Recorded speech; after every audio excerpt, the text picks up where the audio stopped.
What is going on, everybody? Welcome back to the channel. After Sound here, bringing you Splinterlands content every single day. We also stream right here in this channel every Tuesday, Thursday, and Sunday morning, so come by and say hello. All right, guys, I wanted to talk about DEC liquidity. I'm going to give a quick shout out in this video to Level Up Life, who also is a content creator, so make sure you go check him out, show him some support.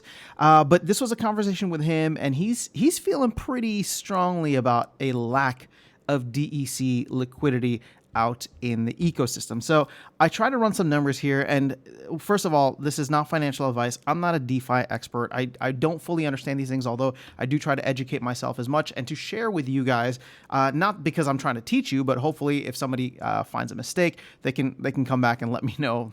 My math isn't always 100%, but I wanted to just jump into this and share it with you so we can open it up for discussion. Now, the two DEC pools that you can trade for on the Hive platform, on the Hive blockchain, specifically Hive Engine, are the DEC swap.hive and the DEC SPS pools. Now, here's the thing. You can see that the DEC SPS pool is significantly larger in the amount of liquidity that it has, 870,000 versus the 200, almost 250,000 on the DEC swap.hive. So we're going to jump into tribal decks here, and I want to try something. And I'm only going to look at the SPS DEC pool simply because it's larger. So it's like, well, how much can we move? How much can we how much DEC is it going to take to be bought up off the market in order to really start feeling the effects, right? So here, let's just run some quick numbers.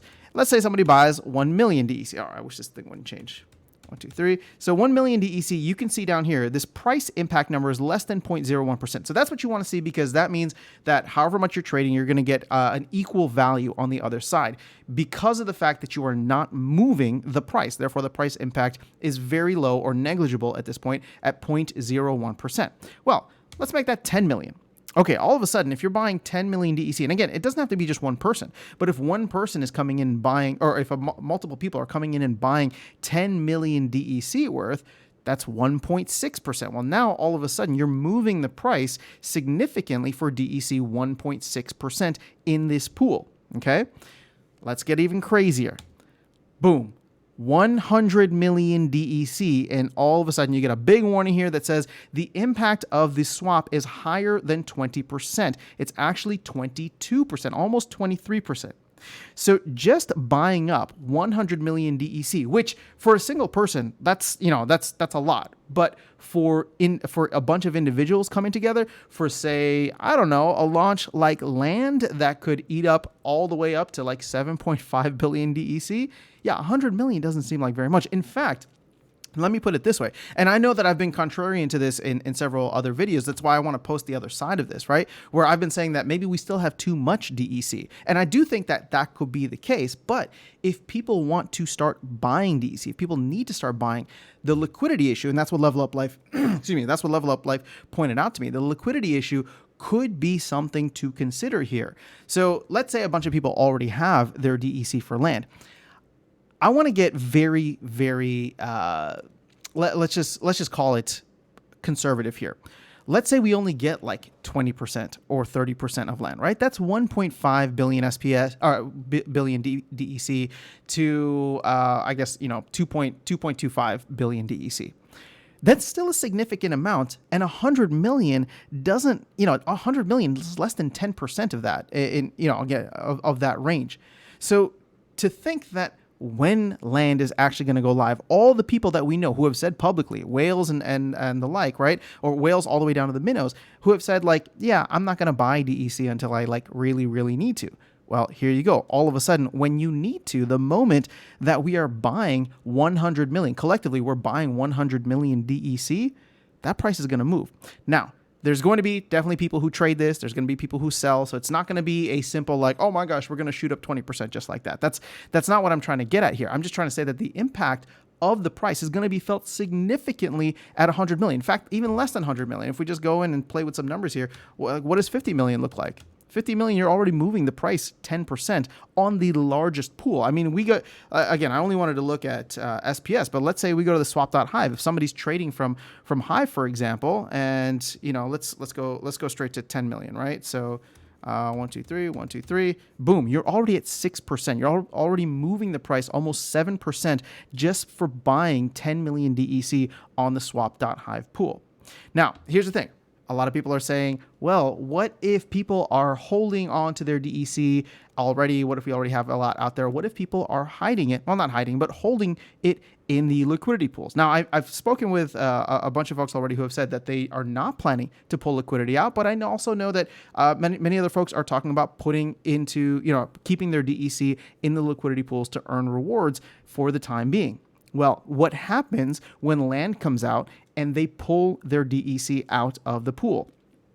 All of a sudden, liquidity goes down even more, meaning that less DEC needs to be purchased in order for the price impact to be felt. You get what I'm saying? So all of a sudden, we're facing a very interesting liquidity crunch, which is something that I hadn't really, jumped into the numbers on. So looking at this now, it really depends on what we expect the full utilization of land to be.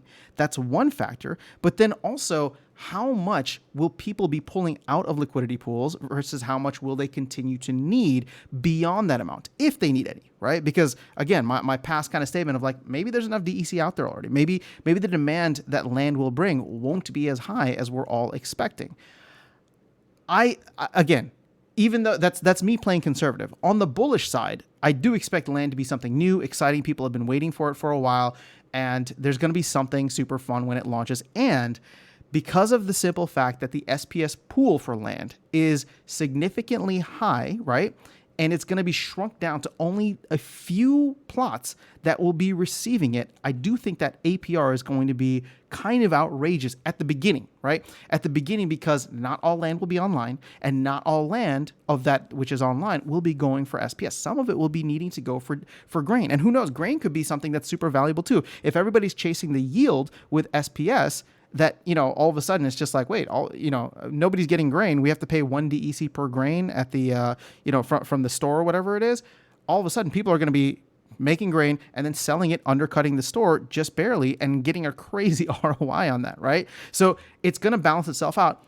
Not even to mention the fact that there's going to be the secret of Pretoria research tokens, which won't provide any initial monetary value or financial value, but who knows what kind of cool game elements that's going to create. Granted, we know that the prefix titles aren't necessarily going live at the beginning, so maybe people don't go after that right away.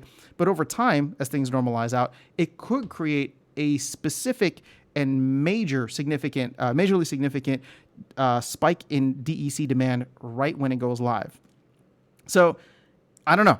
I'm kind of double-minded about this, and I'm trying to share the data with you both ways, right? We still have a ton of DEC out in the ecosystem, 900 million of which is in liquidity pools, which means that there's over 3.5 billion still that's just out there. Sure, the team holds on to some, and some are held on the bridges, and that's cool, but if we only expect like 20% utilization of land, we might have more than enough. But if land utilization is higher than that, if the Riftwatcher pack sale or Riftwatcher burn proposal goes through, things like that could create that type of spike in demand for DEC. And we could really start to feel the crunch a lot earlier than the supply just dropping, simply because of the fact that there's not as much liquidity out there. So I've rambled on long enough. I want to get your thoughts on this. Let me know how you're feeling about this in the comments below. And is 100 million too much?